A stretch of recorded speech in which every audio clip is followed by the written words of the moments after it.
అయితే జలయజ్ఞం నా సొంతమని ప్రచారం చేసుకుంటున్నారో ఇవాళ గోదావరి బనకచెర్ల స్కీమ్ కూడా అంటే నదుల అనుసంధానానికి సంబంధించినటువంటి ఈ స్కీమ్ కూడా తనదేను అని ప్రచారం చేసుకునే తాపత్రయాన్ని మనం ఇక్కడ చూస్తున్నాం. అది కరెక్ట్ కాదని చెప్పేటటువంటి ప్రయత్నమే నాది.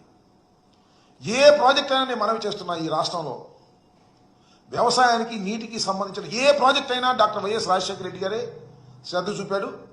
ఆ తర్వాత ఆయన కుమారుడైనటువంటి జగన్మోహన్ రెడ్డి గారు అధికారంలోకి వచ్చిన తర్వాత కూడా ఆయనే ఈ జలయజ్ఞాన్ని పూర్తి చేయాలని తాపత్రయపడినటువంటి వ్యక్తి. 5 సంవత్సరాల పాటు జగన్మోహన్ రెడ్డి గారు అధికారంలోకి రాగానే గోదావరి జలాలు మనందరికీ తెలుసు, కృష్ణా గోదావరి మనకు ప్రధానమైనటువంటి నదులు.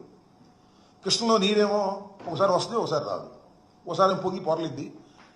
నీడైతే లేక మా పల్నాడు ప్రాంతంలో పంటలు కూడా వేసుకోలేదు.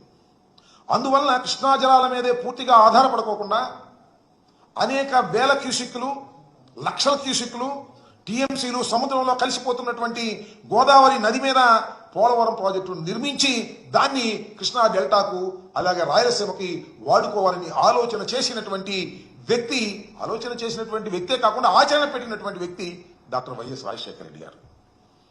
ఆ తర్వాత జగన్మోహన్ రెడ్డి గారు అధికారంలోకి వచ్చిన తర్వాత గోదావరిలో పోయేటటువంటి నీరు 2000 టీఎంసీలు పోతూ ఉన్నాయనేటువంటి భావన చాలా మందిలో ఉంది. దీని నుంచి కొన్ని టీఎంసీలను మనం కృష్ణా జిల్లాలకు వాడుకోవాలి, రాయలసీమకు వాడుకోవాలని కృష్ణా డెల్టాకు కావాల్సింది వాడుకోవడం కోసం కాలువలు తవ్వారు, నిర్మాణం జరుగుతూ ఉంది. అది ఒక అంశం. ఈ గోదావరి బనకచెర్ల 3 దశల్లో పూర్తి చేయాలి అని ఆలోచన చేసినటువంటి మొదటి వ్యక్తి జగన్మోహన్ రెడ్డి గారు. ఇతని ఆలోచన కాదని మనవి చేస్తున్నా.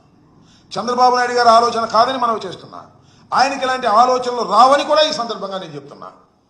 ఇలాంటి ఆలోచన ఎవరికైనా వస్తే తాను సొంతం చేసుకుని దీనిలో ఎలా సొమ్ము చేసుకోవాలో ఆలోచన చేసేటటువంటి రాజకీయవేత్తే నారా చంద్రబాబు నాయుడు గారు.